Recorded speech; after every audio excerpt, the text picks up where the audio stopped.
On the other side of ego lies freedom, where fear dissolves and your true self rises to embrace life fully.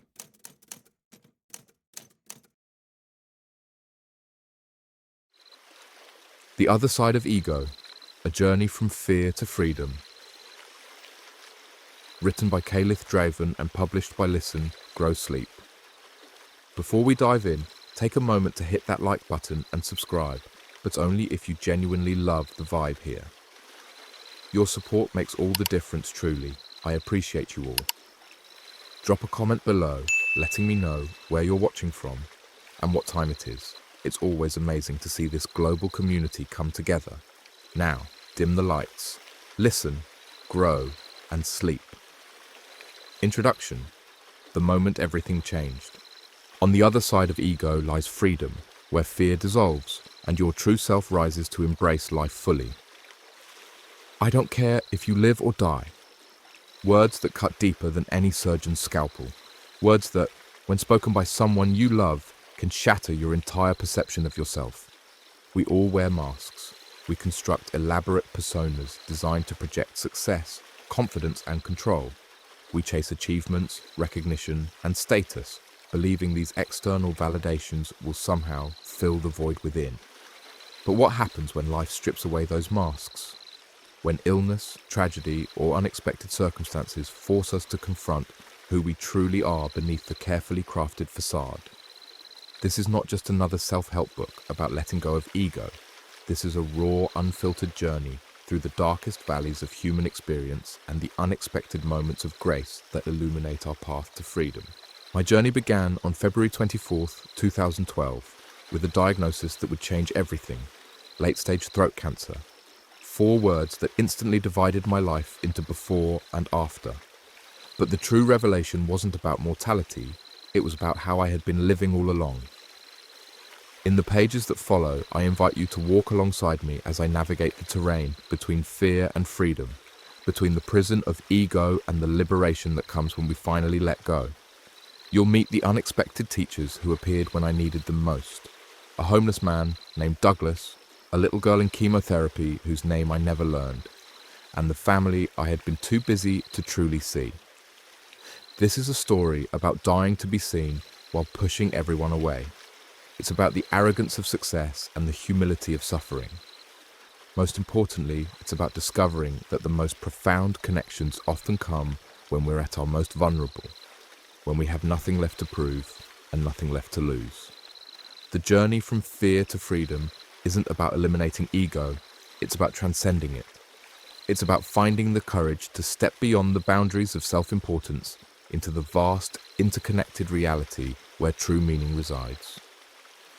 Are you ready to cross to the other side? Chapter 1.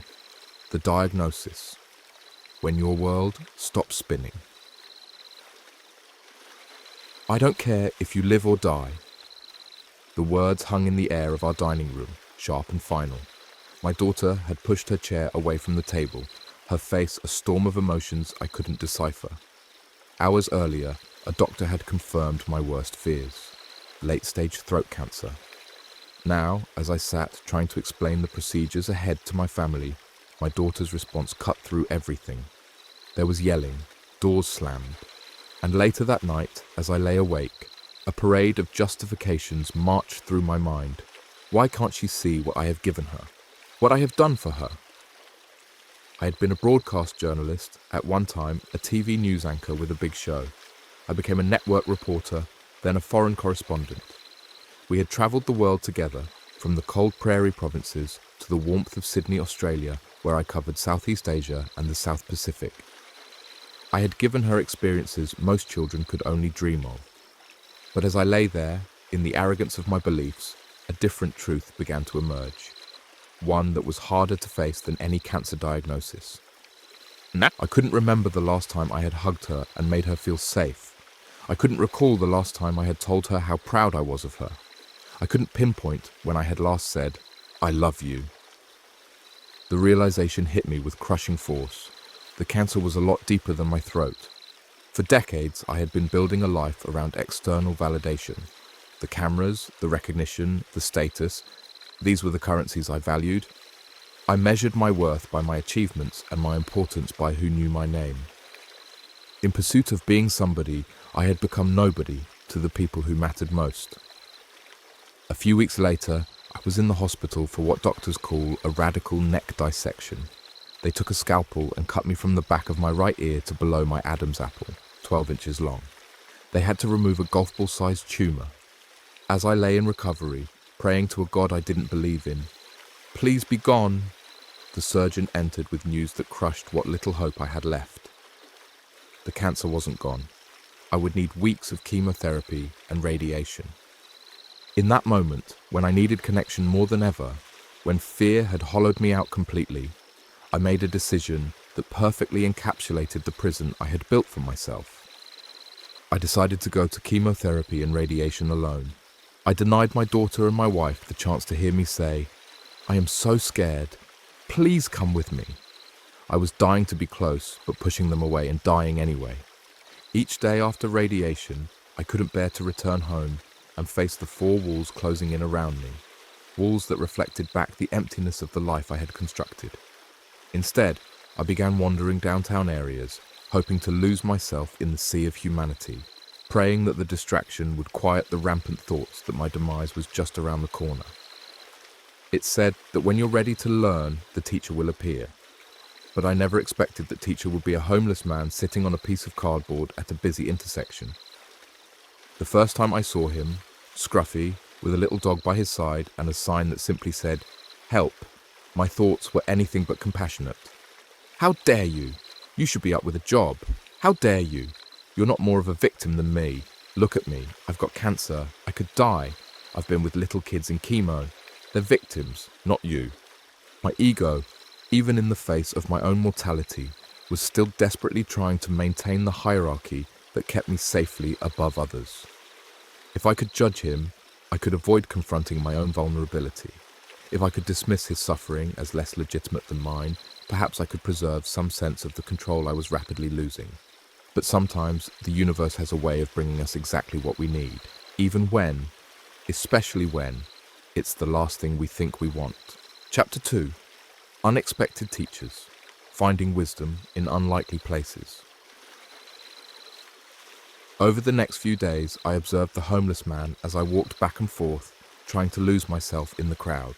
Contrary to my initial judgment, I never saw him reach out or overtly beg. He never seemed aggressive. He just sat there, offering hellos and greetings to passers-by, most of whom, like me, pretended not to see him. One day, walking down the road and heading for home, I found myself on the same side of the street as him. Normally, I would cross to the other side to avoid confronting him, or, more accurately, to avoid confronting my own prejudice. But that day, something shifted. "No," I told myself. "I'm going to go right by him." As I approached, his little dog stood up, positioned herself directly in my path, sat down, and looked up at me with what I could only describe as a friendly face. Without thinking, I reached down to pet her, then turned to the man. "What's his name?" I asked. He laughed. "Well, he's a she, and her name's Molly." Then, with unexpected insight, he added, "She doesn't normally stop people unless they need something. What do you need?" My first thought betrayed the cynicism that had become my default. Nice scam. Pull on the heartstrings, make me feel something. But what I said was, she must have known I needed a friendly dog to pet today. And I walked away, confused by the encounter and by my own conflicting reactions. The next day after radiation, I felt compelled to return. I wanted to give him something, but not money, because we know what happens when you give a beggar money. They spend it on drugs or alcohol. At least that's what I had always told myself to justify walking past without acknowledging their humanity. I stopped and picked up a sandwich, a coffee, and some little biscuits for Molly. As I approached, he waved and said, "You've come back to see Molly, I see." I was about to hand him the food when he stuck out his hand to shake mine. And as he did, he started a conversation as if we had been friends for years. I sat with him and offered the sandwich, but he insisted, "I'm not going to have this unless we share." The Spanish poet Quevedo once wrote, "There are no sorrows, when we break bread, and there weren't any sorrows that day. We sat and talked like two old buddies, and for a moment I forgot that I was sick. I forgot about the cancer, the radiation, the uncertain future. For a moment, I was just a human being connecting with another human being. After a while, he reached into his bag and pulled out a little pill bottle. His hands were shaking and he couldn't open it, so I offered to help. The label showed his name, Douglas, and the medication, Largactil, used by people with schizophrenia. Immediately my mind jumped to conclusions. He must be a psychotic serial killer. But as Douglas explained his condition, I began to understand that schizophrenia is an internal jail. People who suffer from it receive very little government help. They're ignored, stigmatized, pushed to the margins of society. "Is this why you're begging?" I asked him. He looked at me, genuinely confused. "What? No, I'm here raising money to help the needy," he said, pointing at his sign. And there, below the big "help" that had caught my attention, were the names of the organizations he was raising money for. In that moment, I realized it wasn't Douglas who was disabled. It was me. The judgment I had harbored blinded me to the truth of this man's gracious intent. I saw Douglas often after that. One day, he greeted me with a cheeky smile and waved me over. He reached into his bag and pulled out a little box of chocolates, something I would have dismissed as a cheap treat, but which I now recognized represented a significant expense for him. I reached around the box, shook his hand, and said, "Thank you, my friend." His eyes welled up. "Doug, what's wrong?" I asked. "I don't really have friends," he replied, "and I sure don't have important friends like you." I had spent my life trying to be important, chasing cameras, recognition, status. Yet I never felt more important than I did in that moment, simply because I was giving Douglas my presence. I told him I wouldn't take the chocolates unless we shared, as had become our custom. So we sat together and he opened the box with great joy. As we ate, I watched the sea of people flowing past us. People with places to go, people to see, things to do. People I used to think I was like. People who were looking down on us as if we were somehow less than them. I had wanted to be those people for so long, to have that view from above. But now, sitting below, eating the best chocolates I'd ever had in my life, I realized the best view was right where I was. Winter in Sydney, Australia can be cool. One winter day, as I approached Douglas, he placed an upturned milk crate for me to sit on. Molly came up and put her paws on my knees, so I picked her up, pulled her close, and opened my jacket. For the first time, I exposed the long scar on my neck. "What's that?" Douglas asked. I explained about the cancer. "I know you'll be okay," he said. "I kind of feel I am," I replied. "I'm getting radiation and treatment." He grabbed my arm firmly, looked me in the eyes, and said with unexpected conviction, "No, you're going to be okay. You have a lot more to do." I have never in my life been at a loss for words, but I was that day. So I did what men often do when we're emotional and afraid we'll cry in public. I sniffled, turned my head, and tried to swallow the tears. Douglas was kind. He did the same. We sat there, sniffling back and forth. Sometimes the most profound things are said when we don't exchange words. We just exchange space. Eventually, I had to leave. Not wanting to say goodbye, I said, "I'll see you later." Douglas just waved and smiled. Molly stood up and barked for the first time. As I walked away, tears streamed down my face. Not from fear or anger, but from happiness. Because for the first time since my diagnosis, I knew I was going to live. And for the first time in my life, I felt I had a real purpose.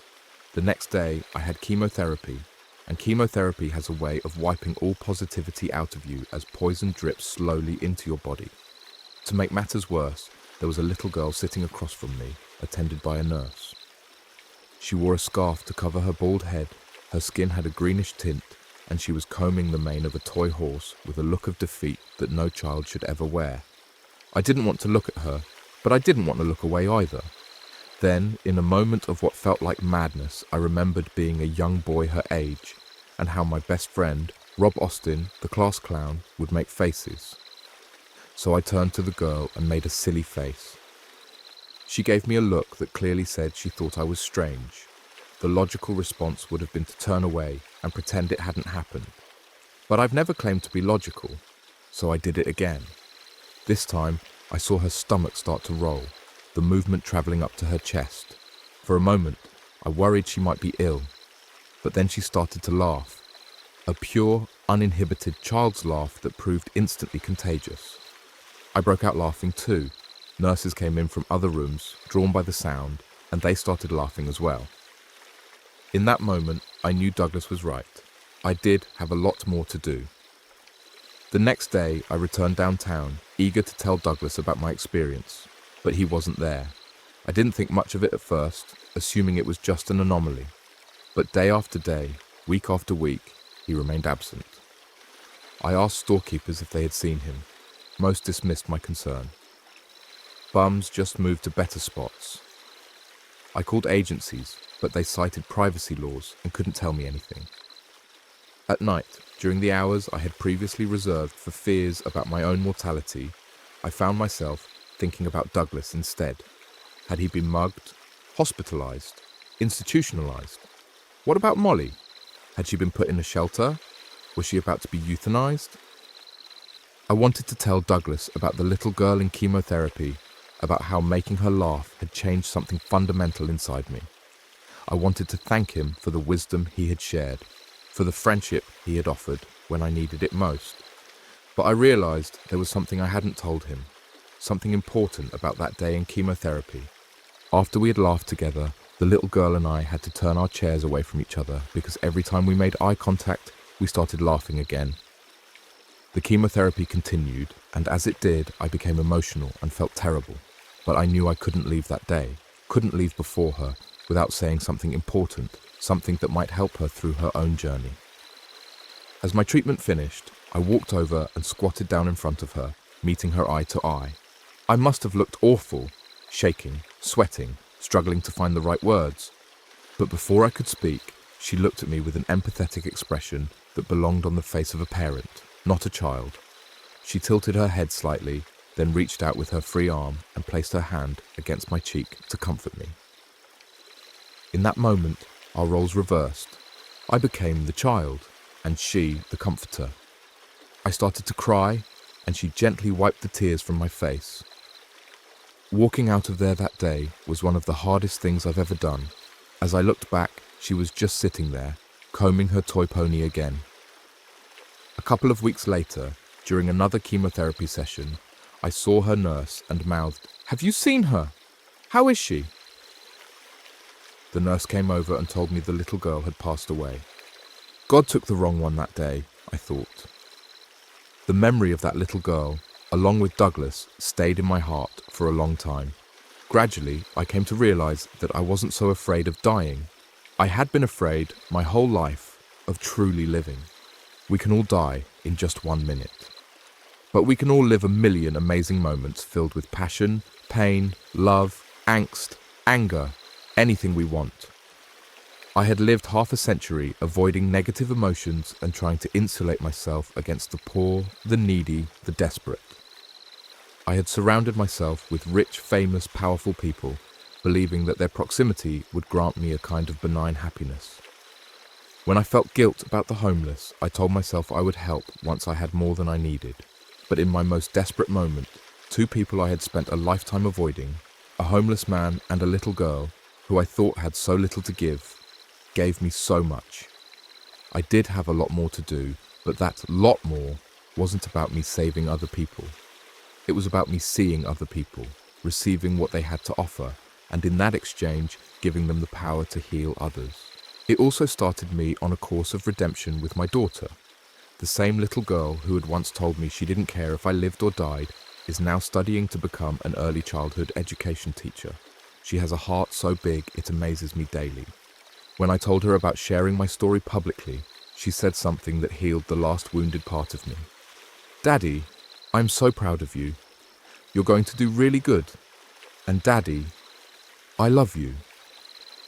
The journey from fear to freedom isn't a straight line. It's a winding path that takes us through the darkest valleys of our ego before leading us to the expansive vista of connection. It requires us to let go of who we think we are to discover who we truly are. And sometimes, the most profound teachers appear in the most unexpected forms. A homeless man with a dog, a little girl with a toy horse, a daughter with the courage to speak her truth. The other side of ego isn't the absence of self, it's the presence of something greater.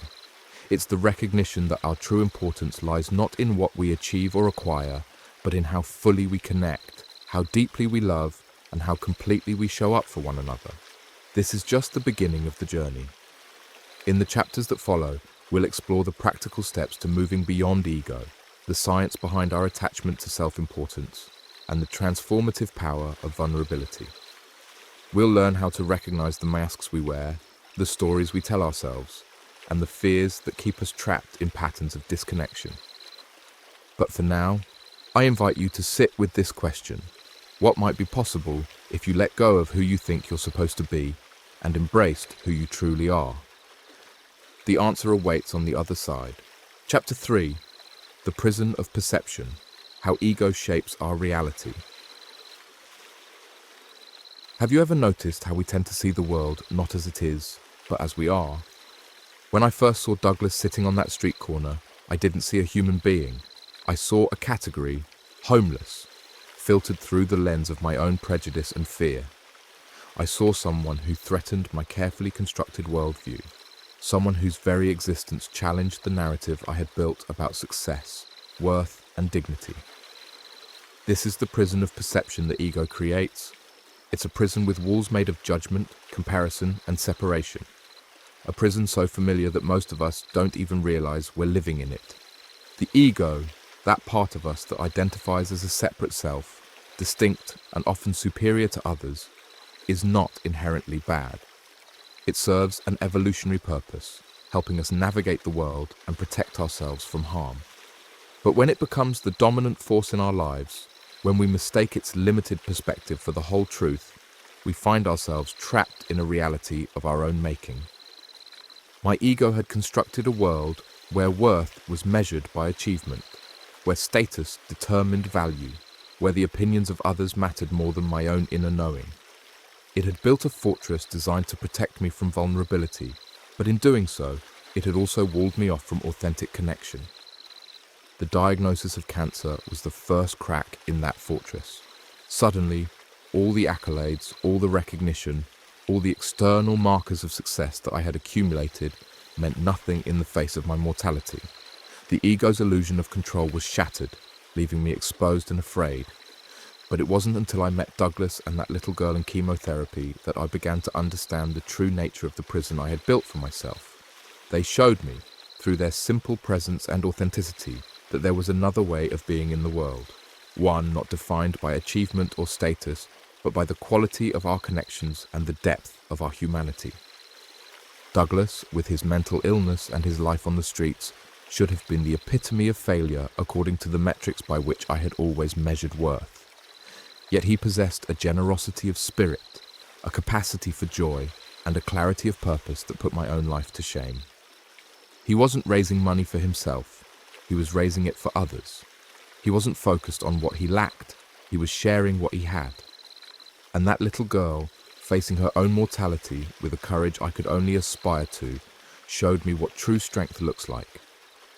Not the strength of achievement or conquest, but the strength of vulnerability, of presence, of the ability to comfort others even in the midst of your own suffering. These encounters forced me to confront a painful truth. My ego had been lying to me all along. It had promised that if I achieved enough, acquired enough, became important enough, I would find fulfillment and security, but all it had delivered was isolation and fear. The prison of perception is built on several fundamental illusions. The illusion of separation, that we are distinct, independent entities rather than interconnected parts of a greater whole.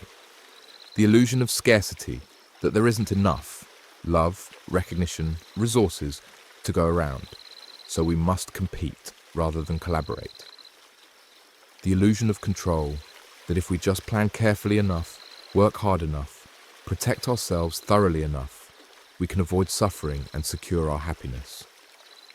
The illusion of permanence, that our identities, our achievements, our very lives are solid and enduring, rather than fluid and transient. These illusions form the bars of our cage, limiting our experience of life and keeping us trapped in patterns of thought and behavior that no longer serve us. Breaking free from this prison begins with awareness, the simple but profound recognition that the way we see the world is not objective reality, but a subjective interpretation shaped by our ego's fears and desires. For me, this awareness came through the shock of illness and the unexpected grace of connection with those I had previously judged as less than me. But it can come in many forms. Through meditation, through therapy, through creative expression, through nature, through any experience that momentarily quiets the ego's incessant chatter and allows us to glimpse a larger truth. Once we become aware of the prison, we can begin to dismantle it, brick by brick. We can question our judgments, challenge our assumptions, and open ourselves to perspectives that contradict our carefully constructed worldview. This is not easy work. The ego resists change with all its might, using fear, shame, and doubt to keep us safely within the familiar confines of our limited perception. It will tell us that we're being naive, that we're making ourselves vulnerable to harm, that we're losing our edge or our identity. But on the other side of that resistance lies a freedom so profound that it transforms not just how we see the world, but how we experience our very existence within it. I remember the moment this freedom first revealed itself to me. I was sitting with Douglas, sharing those chocolates he had so generously offered, watching the stream of busy people flow past us. In the past, I would have been one of them, hurried, important, separate. But now, sitting on the ground, with a homeless man, I felt a sense of connection and presence that I had never experienced in all my years of striving for success. It wasn't that I had abandoned ambition or purpose. It was that I had expanded my definition of what constitutes a meaningful life. I had begun to see that true importance lies not in being recognized by many, but in being truly present with one. That real wealth is not measured in possessions or status, but in the quality of our connections and the depth of our capacity to give and receive love. This shift in perception didn't happen all at once. It wasn't a lightning bolt of enlightenment that permanently transformed my consciousness. It was, and continues to be, a gradual awakening, a daily practice of choosing awareness over autopilot, connection over protection, truth over comfort. There are still days when I find myself back in the prison, caught in old patterns of judgment and separation, but now I recognize the bars for what they are, constructs of my own making, and I have the tools to set myself free again. The journey beyond ego isn't about destroying the self, it's about expanding it, recognizing that we are both more and less than we think we are, less separate, less special, less in control, but also more connected, more expansive, more fundamentally okay in our basic nature than the ego could ever comprehend. As you continue reading, I invite you to notice the prisons of perception in your own life. What judgments do you hold that separate you from others? What metrics of success or worth have you internalized that no longer serve you? What fears keep you trapped in patterns of thought and behavior that limit your experience of life? The awareness of these patterns is the first step toward freedom. And in the next chapter, we'll explore practical tools for taking that awareness into action, for beginning the process of dismantling the prison and stepping into a larger, more connected way of being in the world. Chapter 4. The courage to be vulnerable, strength beyond the armor. I'm so scared. Please come with me. These were the words I couldn't bring myself to say to my wife and daughter as I faced chemotherapy and radiation. 8 simple words that might have bridged the chasm between us, that might have allowed them to show up for me in the ways I desperately needed. 8 words that my ego deemed too dangerous to utter. Why is vulnerability so terrifying? Why do we go to such lengths to appear strong, capable, and in control, even when we're crumbling inside? The answer lies in our earliest experiences of survival. As children, our very existence depends on the care and protection of others. Any threat to that care, any hint that we might be too much, too little, too needy, too anything, registers in our developing nervous systems as a threat to our survival. So we learn to adapt. We develop strategies to ensure we remain acceptable, lovable, worthy of care. We build armor to protect our tender hearts from rejection, judgment, and abandonment. And over time, this armor, this resistance to vulnerability, becomes so familiar that we mistake it for strength. I had spent decades perfecting my armor. As a broadcast journalist, I projected confidence and authority.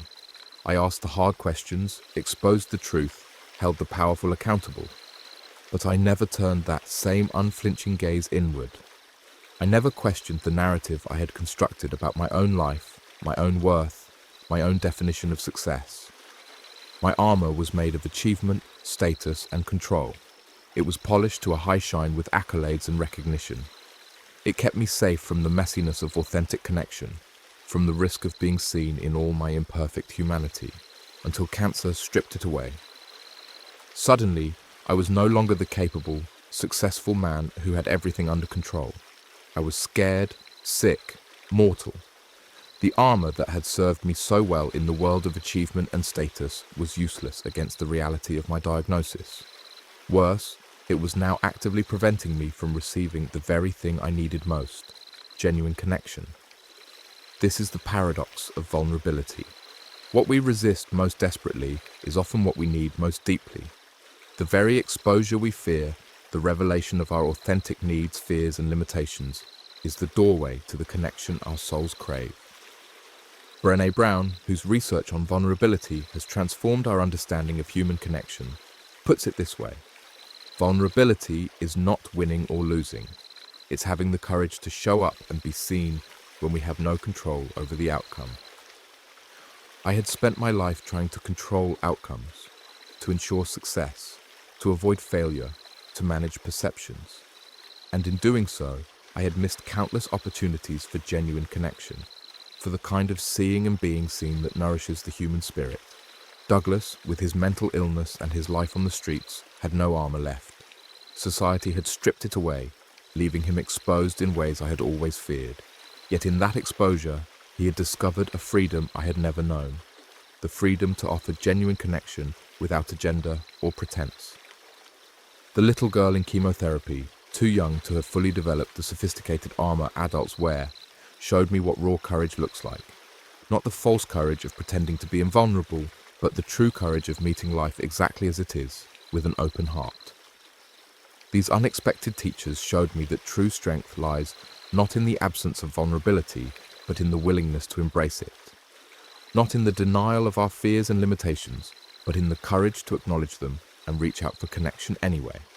This was a revolutionary concept for someone who had built his identity on never showing weakness, never admitting fear, never needing help.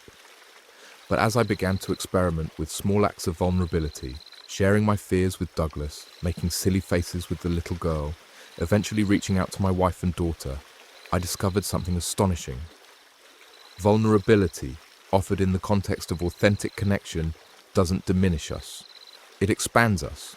It doesn't expose us to harm. It opens us to healing. It doesn't make us weak. It reveals a strength far more profound than any armor could provide. I remember the first time I truly allowed myself to be vulnerable with my daughter after my diagnosis. Months had passed since that terrible night when she had said she didn't care if I lived or died. We had been circling each other cautiously, neither willing to breach the wall between us. Then one evening, as we sat together in uncomfortable silence, I finally found the courage to speak the truth. "I'm scared," I said, my voice barely above a whisper. "I'm scared of dying before I've had the chance to really know you. I'm scared that I've spent so many years chasing the wrong things that I've missed what matters most. I'm scared that it's too late for us. I expected judgment, rejection, perhaps even confirmation that it was indeed too late. What I received instead was a gift beyond measure." My daughter reached across the space between us and took my hand. "I'm scared too, Dad," she said. "I'm scared of losing you before I've had the chance to really know you too." In that moment of shared vulnerability, something shifted between us. The wall didn't come down all at once. Years of disconnection aren't healed in a single conversation. But a door appeared, a possibility, a path forward. This is the power of vulnerability. It creates spaces where healing can begin, where authentic connection can take root, where the rigid structures of ego can soften into something more fluid and alive. But vulnerability requires courage. It demands that we face our fears of rejection, judgment, and abandonment. It asks us to risk being seen in all our messy, imperfect humanity, with no guarantee of how others will respond. For me, this courage came in small steps. A conversation with Douglas, a silly face made to a little girl, a whispered confession to my daughter. Each act of vulnerability was terrifying in the moment, yet each opened a door to connection that my armor had kept firmly closed. The journey toward vulnerability is not linear. There are days when the old armor feels safer, when the habits of protection seem wiser than the risk of exposure. This is natural. The ego's job is to keep us safe, and it doesn't surrender that role without a fight. But with practice, with gentle persistence, we can develop a new relationship with vulnerability, one that recognizes its power not as weakness to be avoided, but as strength to be cultivated. Here are some practices that have helped me on this journey. Start small. Vulnerability doesn't mean exposing your deepest wounds to everyone you meet. It means taking appropriate risks in appropriate contexts. Share a fear with a trusted friend. Admit when you don't know something. Ask for help when you need it. Notice the armor. Become aware of how you protect yourself from vulnerability. Do you use humor to deflect?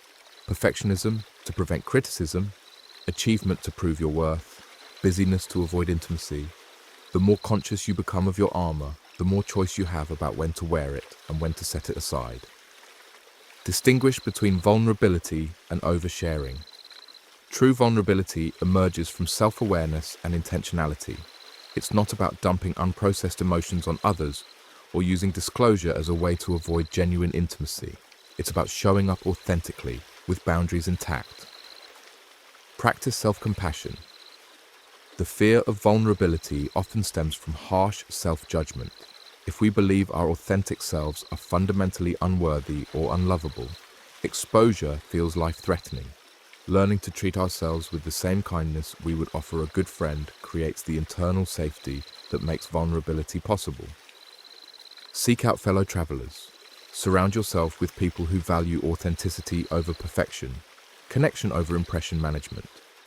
People who have the courage to be vulnerable themselves and who respond to your vulnerability with empathy rather than judgment. Remember that vulnerability is a practice, not a destination. There will be days when you retreat into old patterns of protection, days when the risk feels too great, the potential for hurt too high. This doesn't mean you failed, it means you're human, navigating the complex terrain between connection and protection, between authenticity and safety. The courage to be vulnerable is not about abandoning discernment or boundaries. It's not about exposing yourself indiscriminately or denying the very real risks that come with opening your heart. It's about making conscious choices, moment by moment, about when and how and with whom to lower your armor. For me, the journey toward vulnerability has been the most challenging and rewarding aspect of moving beyond ego. It has required me to question my most fundamental beliefs about strength and weakness, success and failure, worth and worthlessness. It has demanded that I face my deepest fears of rejection and abandonment. But it has also opened me to connections of a depth and authenticity I never imagined possible. It has allowed me to know and be known in ways that transcend the superficial exchanges that once passed for relationship in my life. It has given me access to a strength far more profound than any armor could provide, the strength that comes from knowing that I can survive being seen, that I can endure rejection, that I am fundamentally whole even in my brokenness. As we continue this journey beyond ego, I invite you to consider your own relationship with vulnerability. Where do you armor up? What would become possible if you allowed yourself to be seen, really seen, in all your complex, imperfect humanity? What connections might open up? What healing might begin? The path of vulnerability is not an easy one, but on the other side of that, courage lies a freedom and a connection that the armored ego can never know. a way of being in the world that is at once more exposed and more whole, more seen and more at peace. In the next chapter, we'll explore how to integrate these insights into daily life and truly live from the other side of ego. Chapter 5, Living from the Other Side, the Practice of Freedom. You have a lot more to do. Douglas's words have echoed in my mind countless times since that winter day in Sydney. At first, I thought they meant I would survive cancer, that I had more years ahead of me, more achievements to pursue, more goals to reach. But as time passed, I came to understand their deeper meaning. The lot more wasn't about duration, but depth. It wasn't about doing more, but about being more, more present, more connected, more alive to each moment as it unfolds. Living from the other side of ego isn't a destination we reach once and for all. It's a practice we commit to daily, sometimes moment by moment. It's a way of moving through the world that requires constant vigilance against the ego's habitual patterns and constant courage to choose a different path. So what does this practice look like in everyday life? How do we translate the insights of our journey into tangible shifts in how we live? First, we practice presence. The ego lives primarily in the past, replaying old stories, nursing old wounds, and the future, planning, worrying, fantasizing.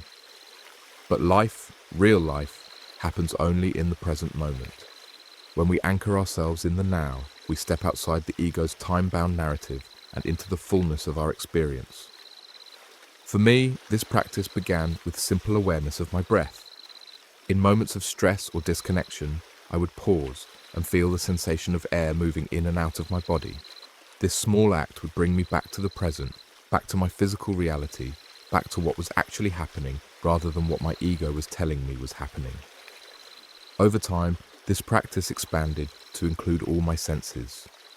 The feel of water on my skin in the shower, the taste of food on my tongue, the sound of birds outside my window, the sight of my daughter's face as she speaks. These sensory anchors pull me out of the ego's abstract narratives and into the concrete reality of now. Second, we practice perspective. We recognize that our view of any situation is just that, a view shaped by our ego's fears, desires, and past experiences. It's not the whole truth. It's not even necessarily an accurate reflection of what's happening. When I find myself caught in judgment of myself or others, I pause and ask, is this the only way to see this situation? What might I be missing? How might someone else experience this differently? This practice doesn't mean abandoning discernment or critical thinking. It means holding our perspectives lightly, with curiosity rather than certainty. It means being willing to be wrong, to learn, to expand our understanding beyond the ego's narrow frame. Third, we practice connection. The ego thrives on separation. Me versus you, us versus them, better than, worse than. But beneath these artificial divisions lies a fundamental interconnectedness that is the true nature of reality. Each day, I look for opportunities to bridge the gaps the ego creates. Sometimes this means reaching out to someone I've judged or dismissed. Sometimes it means acknowledging my own need for help or support. Sometimes it simply means paying attention to the countless ways my life is sustained by others, from the farmers who grow my food to the strangers who maintain the infrastructure of my city. These practices, presence, perspective, connection, form the foundation of living from the other side of ego. They're simple in concept, but profound in impact. And they're available to us in every moment, no matter our circumstances. My journey beyond ego began with a cancer diagnosis and the harsh words of my daughter. It continued through unexpected encounters with a homeless man and a dying child. But it didn't end when the cancer went into remission or when my relationship with my daughter healed. The journey continues each day as I choose, again and again, to step beyond the boundaries of self-importance into the vast, interconnected reality where true meaning resides. Some days, I succeed more than others. Some days, the old patterns of ego reassert themselves with surprising force. But even in those moments, I now have a reference point for another way of being, a taste of the freedom that lies on the other side. This freedom isn't about escaping the challenges of human existence. It's about meeting those challenges from a place of greater awareness, compassion, and authenticity. It's about recognizing that our deepest fulfillment comes not from protecting and promoting the separate self, but from transcending it in service of something larger.